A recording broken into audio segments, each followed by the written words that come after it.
Imagine walking into a room where there is almost no gold, yet fortunes greater than kingdoms are exchanged before sunset. No vaults, no machines, only ink, parchment, whispered promises, and trust. In these quiet counting houses of medieval Italy, a revolution began. One so profound that every paycheck, mortgage, and bank account today still follows rules written centuries ago.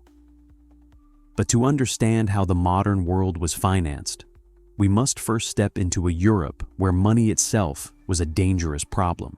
Before banks held our savings or cards replaced coins, wealth moved at the speed of a horse and the strength of a promise. Medieval Europe was a world where carrying gold invited danger, and every journey risked ruin. Yet amid the crowded streets of northern Italy, a remarkable idea was taking shape. It began not with kings or conquerors, but with merchants seeking safer ways to trade across an uncertain continent. Trade stitched Europe together, but every road carried uncertainty. Merchants crossed mountains, rivers, and forests, where thieves watched from hidden trails and political borders shifted without warning. Every chest of coins added weight, slowed the journey, and tempted violence. Commerce demanded courage, yet success depended increasingly on something lighter than silver and stronger than steel. Confidence between strangers who might never meet again. Italy occupied a fortunate crossroads. Venice, Genoa, Pisa, and Florence connected distant civilizations through thriving networks of commerce. Here, languages blended as freely as currencies, and merchants learned that understanding exchange rates could be as valuable as discovering new trade routes. Wealth no longer belonged solely to those who possessed precious metals. Increasingly, it favored those who mastered information, reputation, and calculation. The earliest bankers did not begin behind marble counters. Their workplaces resembled workshops more than institutions, where mathematics met memory, and every transaction depended upon meticulous records. Foreign coins arrived in endless varieties, each carrying different values, weights, and purity. Sorting this confusion required patience and precision, slowly transforming simple money changers into trusted guardians of Europe's growing commercial life. One quiet innovation would change commerce forever. Instead of moving dangerous loads of precious metal across Europe, merchants increasingly carried written promises honored by trusted banking houses. These documents represented confidence made tangible, allowing wealth to travel farther than coins ever could. It was a subtle transformation, almost invisible to those living through it, yet it marked the first steps toward a financial revolution whose influence still surrounds us today. The word bank was born from something surprisingly ordinary. In the marketplaces of Italy, money changers conducted business from sturdy wooden benches known as banca. Upon these humble tables rested scales, ledgers, and the confidence of countless travelers. Here, fortunes were measured not only by metal, but by reputation. A trustworthy bench became a destination, and over time, that simple piece of furniture lent its name to an institution that would reshape civilization. Europe possessed no universal currency. Every kingdom minted its own coins, each differing in weight, purity, and reliability. A merchant arriving from abroad carried not merely money, but a puzzle. Skilled bankers solved it daily, transforming unfamiliar currencies into trusted values. Their expertise spared merchants from endless calculations and dangerous mistakes, making these financial specialists indispensable partners in long-distance commerce. Among the greatest breakthroughs was the growing use of letters of credit. Rather than risking robbery by carrying heavy coins across dangerous roads, merchants entrusted their wealth to respected banking houses. A sealed document could unlock equivalent funds hundreds of miles away. The paper itself possessed little value, yet the promise behind it was priceless. Trust had become portable, allowing commerce to move faster than ever before. As trade expanded, memory alone could no longer sustain business. Every payment, loan, and exchange demanded careful recording. These growing collections of ledgers became the heartbeat of commerce, preserving agreements long after conversations had ended. Accuracy became a form of wealth, and disciplined bookkeeping elevated banking from personal trust to organized systems capable of surviving generations. By the close of each day, Florence seemed little different from countless medieval cities.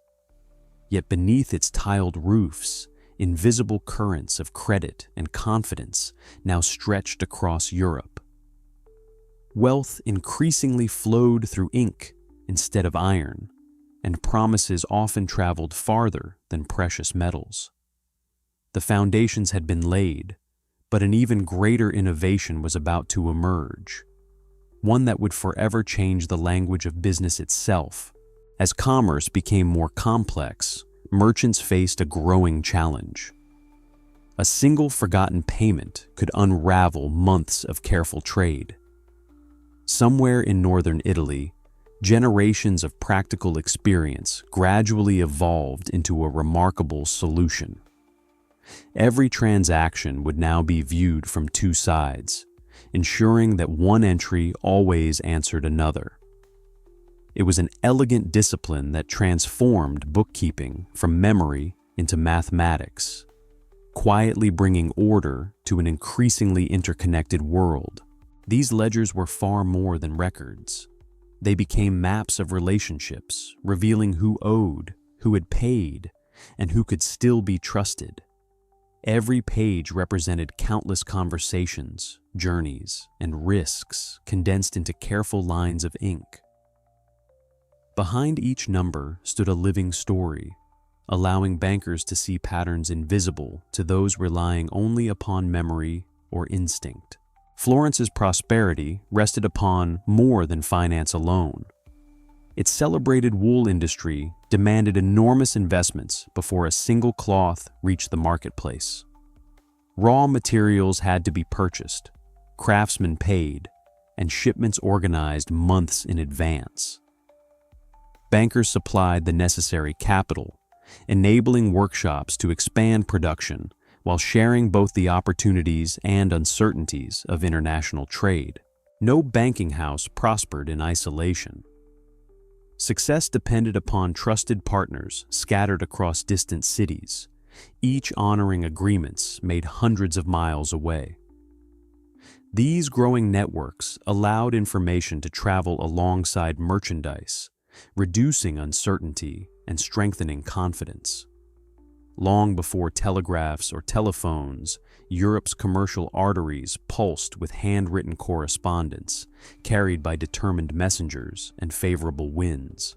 The rewards of successful banking reached far beyond counting houses. Prosperous merchant families invested in magnificent buildings, supported charitable works, and transformed their cities into centers of culture and ambition. Financial success increasingly shaped public life, influencing architecture, education, and politics alike. Yet among these rising families, one name was quietly preparing to eclipse all others: the Medici. Unlike ancient noble houses that inherited power through blood or conquest, the Medici rose through patience, discipline, and remarkable financial skill. Their success was built transaction by transaction, relationship by relationship. Every satisfied client strengthened their reputation, and every honored promise expanded their reach. Long before they became patrons of artists or rulers of Florence, they first mastered the quiet art of earning trust. The Medici understood that distance no longer had to divide business. Rather than relying upon a single office, they established branches across Europe's great commercial centers. Each location operated with remarkable discipline while remaining connected through constant correspondence. Information flowed almost as steadily as money itself, allowing decisions to be made with uncommon speed, despite the vastness of the continent. One relationship proved especially significant.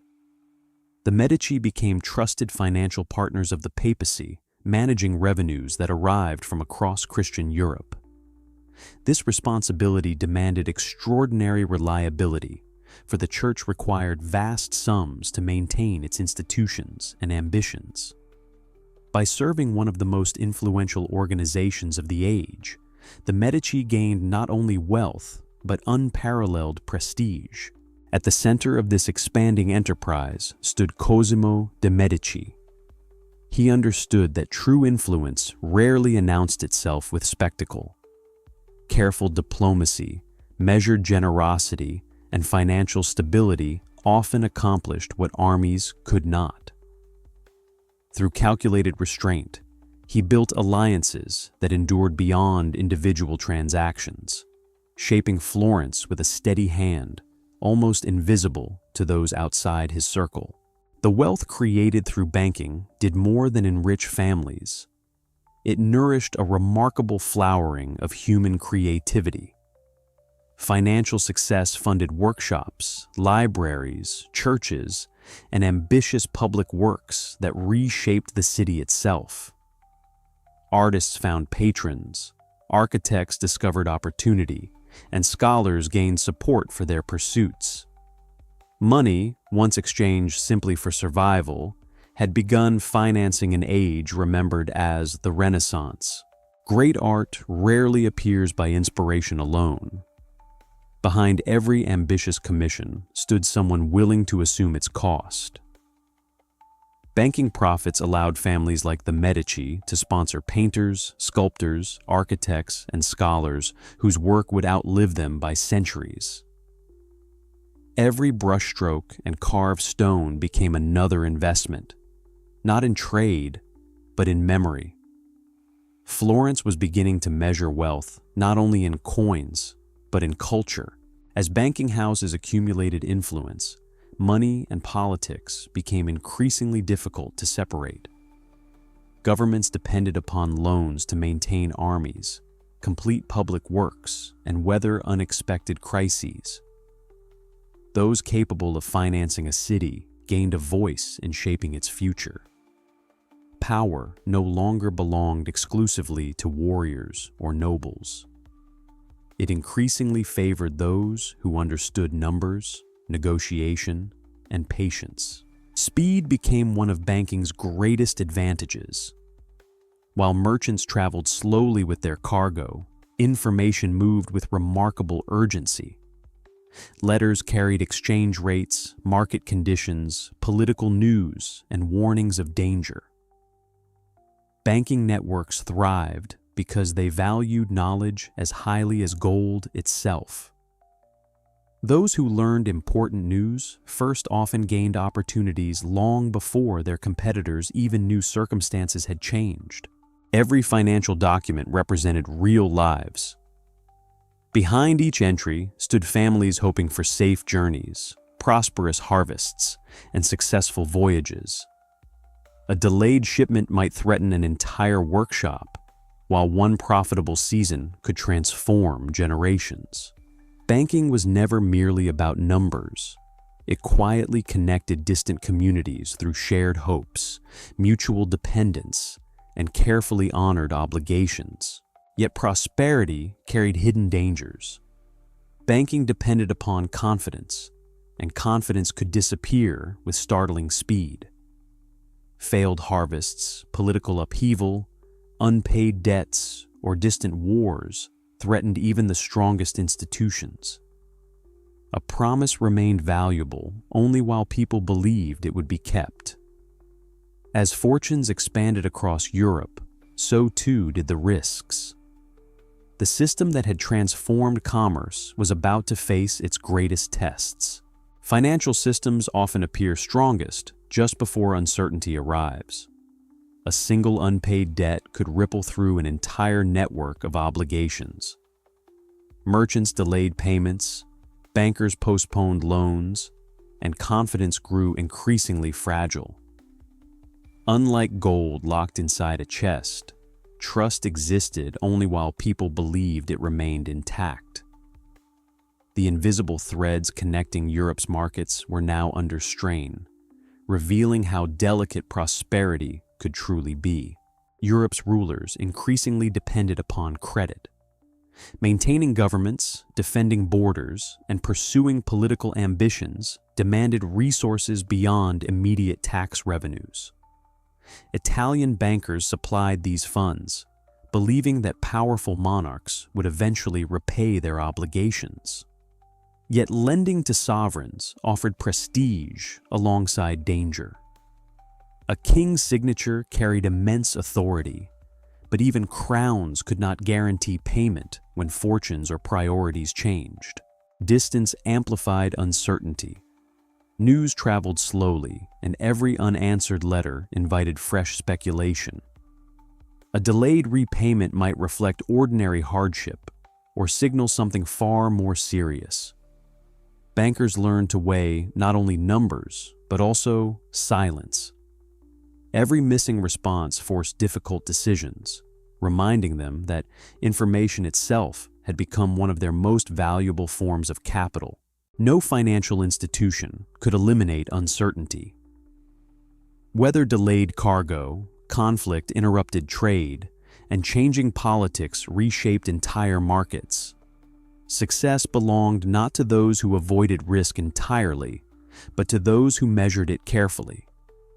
Italian bankers gradually discovered that resilience depended upon diversification, prudent judgment, and maintaining confidence even when circumstances grew uncertain.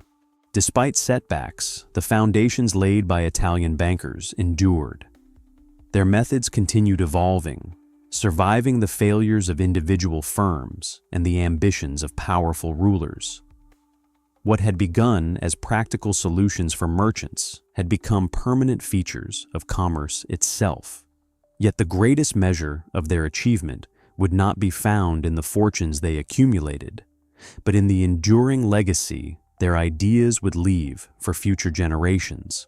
Ideas often outlive the people who create them. As generations passed, Italian banking practices spread beyond the peninsula, carried by merchants, apprentices, diplomats, and scholars. Other cities refined these methods, adapting them to changing economies and expanding global trade.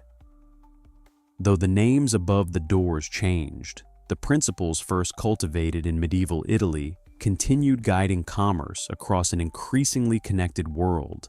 Knowledge became one of banking's greatest exports. Techniques once guarded inside family businesses gradually found their way into manuals, classrooms, and commercial training. Double-entry bookkeeping, disciplined record-keeping, and systematic accounting transformed from closely held expertise into widely taught practices. Commerce no longer depended solely upon gifted individuals. It could now be learned, refined, and passed from one generation to the next. The tools of finance have changed beyond recognition. Quills yielded to printing presses, paper to computers, and local transactions to instantaneous global networks. Yet beneath every technological advance remains a familiar foundation: careful records, trusted institutions, and confidence between strangers. The essential architecture of modern banking still echoes the quiet innovations first developed in the counting houses of medieval Italy. History often celebrates emperors, explorers, and victorious generals. Yet some of civilization's greatest revolutions unfolded almost silently. No battlefield announced the birth of modern finance. No monument marked the moment trust became transferable through ink and paper. Instead, patient merchants, careful clerks, and thoughtful bankers reshaped the world one ledger entry at a time, leaving behind a legacy woven into everyday life. The next time you deposit money, transfer funds, or simply trust that numbers recorded somewhere represent real value, you are participating in a tradition centuries in the making. Its roots reach back to the stone streets of medieval Italy, where ordinary merchants confronted extraordinary challenges with imagination and discipline. Their quiet innovations survived kingdoms, wars, and revolutions, proving that the most enduring empires are sometimes built not with swords, but with trust,